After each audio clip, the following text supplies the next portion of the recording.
My name's Ethan Cole, 41 years old, 12 years in the United States Army, 8 of them with Special Operations Command. 2 tours in Afghanistan, 1 in Iraq, 1 in Syria. I've seen the best of men and the worst of orders. When I finally came home, I thought I'd earned peace. Turns out peace doesn't come in a discharge envelope. It's not something you can unpack next to your medals. Peace comes only when the ghosts stop talking, and mine never did.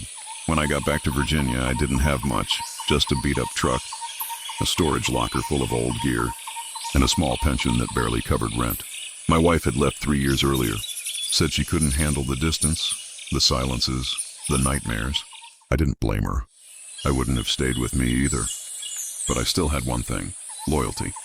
To my brothers, to my team, to the man who led us through hell and brought most of us back, Captain Marcus Reed. Marcus was the kind of leader you'd follow into a storm, sharp, calm, calculating. The kind of man who made you believe orders were sacred. So when I found out he'd started a private security firm, Reed Global Solutions, and wanted me on his team, I didn't hesitate. He said, "We'll protect the people our government forgot. Cole, veterans, contractors, civilians in war zones. No politics, no red tape." It sounded noble. It sounded like a mission, and I still needed one. Reed Global's offices were in DC glass walls, steel furniture, everything polished and quiet. He hired a lot of familiar faces, men I'd served with, men I trusted. Our contracts were mostly overseas security oil fields in Nigeria, shipping routes in the Gulf, infrastructure in Ukraine.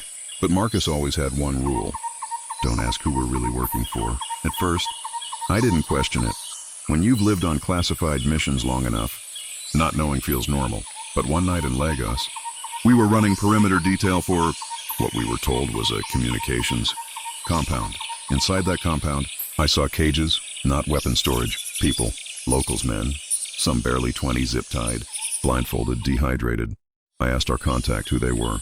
He said, "Non-compliant personnel." When I pressed him, he just smiled. "You're being paid to keep the peace."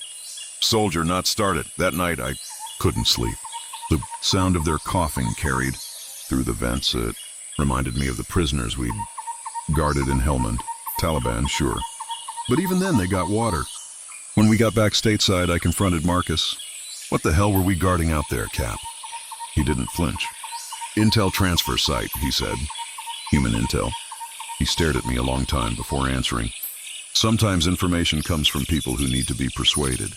Ethan, you know that better than anyone." I left his office without another word. Something in my chest cracked open that night. 3 months later, one of our old squad mates, Danny Lopez, called me. Danny had stayed on with Reed Global after I'd pulled back from field work. He sounded nervous.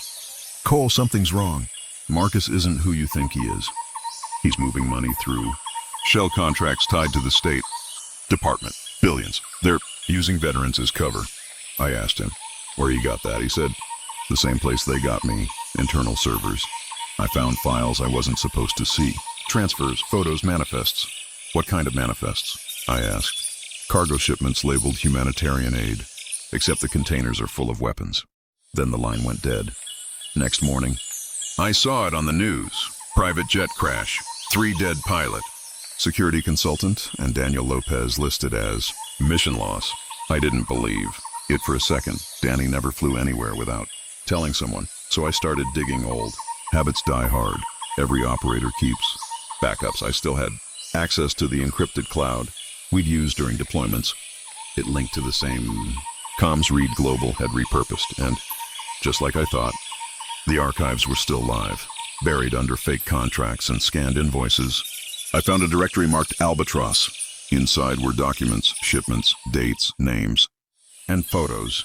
Civilians, children, wounded, all labeled as collateral assets. They weren't protecting civilians, they were running weapons into conflict zones, funding both sides, cashing the checks through humanitarian NGOs. And Marcus Reed, the man who taught me loyalty, was orchestrating all of it. I didn't go to the FBI right away. You learn quick that corruption runs deep, and walking into the wrong office can get you buried before you finish your sentence. So I went to someone I knew wouldn't look away, Sarah Whitman, a former investigative journalist who'd covered our unit in Afghanistan. We'd stayed in touch, mostly through short emails about veteran aid programs. When she met me at a diner off Route 29, she looked tired, like she hadn't slept in days. "Ethan, what is this about?" she asked. I slid a thumb drive across the table. "Proof," I said. "Reed Global's moving weapons, not aid, and they're using the Pentagon's logistics system to do it." She scanned through the files on her laptop, eyes wide. These serial numbers match shipments that went through state oversight last quarter. This could burn people in Congress. "I'm not after Congress," I said. "I'm after Reed." She looked up. "You're not planning to go rogue, are you?" "I'm not planning anything yet," I lied. That night, I parked outside Reed Global's headquarters. Watched the lights go out one floor at a time. He was still up there. I could see his office light glowing through tinted glass. I almost went in, almost. But instead I waited. The next morning, I received an email from an address I didn't recognize. Subject line, "You shouldn't have opened Albatross." No message, just an attachment, a photo. It was my storage locker. Door open, contents gone. That's when I knew. He knew. Over the next week, I was followed. SUVs with tinted windows parked just long enough to make me doubt my sanity. Calls with no voice, just static. My phone's GPS kept re-enabling itself after I'd shut it off. I went off-grid. Cheap motel outside Richmond. Cash payments. No digital trace. Sarah kept digging, but we kept it analog. Burner phones. Face-to-face meetings. Then she called one night, voice shaking. "Ethan," one of my contacts at the Post, confirmed it. "Reed Global's contracts are tied to a senator on the Defense Committee. They're laundering money through reconstruction projects overseas." "How deep?" "Deep enough that if you push too hard, you disappear." I laughed, but it wasn't humor. Guess I'll have to push just right. I went back to what I knew best. Planning missions. Objectives. Intel. Execution. No bullets this time. Just information. I built a digital dead man switch. If I didn't log in every 24 hours, the Albatross files would go public automatically. To 3 journalists and 2 members of Congress whose reputations were clean. Then I started poking the bear. I sent Marcus a single message from a secure line. "Your ghost still breathes." He replied within minutes. "Ethan, let's talk. Face to face." We met in an empty hangar at Quantico, neutral ground. He looked older, sharper around the edges. "Why, Ethan?" he asked. "After everything we've done, after everything we built." "What we built?" I said. "You built a pipeline of blood." "I built trust, and you used it." He shook his head. "You think you're the first soldier to be disillusioned? The world runs on deals, not ideals. We did what we had to do." "No, Marcus," I said quietly. "You did what you wanted to do, and you used us to do it." He sighed, almost disappointed. "You were always too righteous.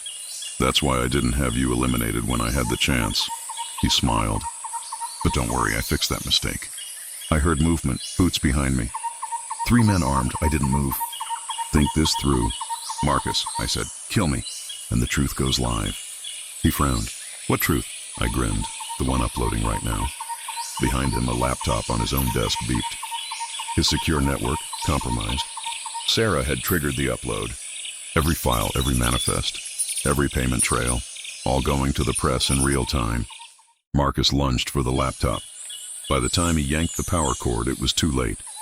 The screen flashed one last line, "Upload complete." By morning, it was everywhere. Headlines, private defense firm linked to illegal arms trade. Senator under investigation for corruption and war profiteering. And in the middle of it, Marcus Reed. He didn't get arrested immediately. Men like him never do, but his empire began to crumble. Contracts suspended, accounts frozen. Half his staff turned state's evidence. Sarah went into federal protection after the story broke. She called me once. "You did it," she said softly. "No," I said, "we just told the truth." They tried to drag my name into it, too, but I'd kept records. Clean and clear. The feds cleared me, quietly, off the record. Then they offered me a consulting role. I turned it down. I'd had enough of missions. 6 months later, I drove back to that same diner on Route 29. Ordered black coffee. No sugar, no milk. Outside, the world kept spinning. Different wars, different lies. But for the first time in years, I felt still. Marcus's trial made headlines for a month. He pled not guilty, claimed he was framed by disgruntled former employees. The jury didn't buy it. 20 years federal. When the verdict came in, I didn't cheer. I didn't feel victory. Just relief, because for me, the war was never about enemies. It was about accountability. And for the first time, Someone actually faced it.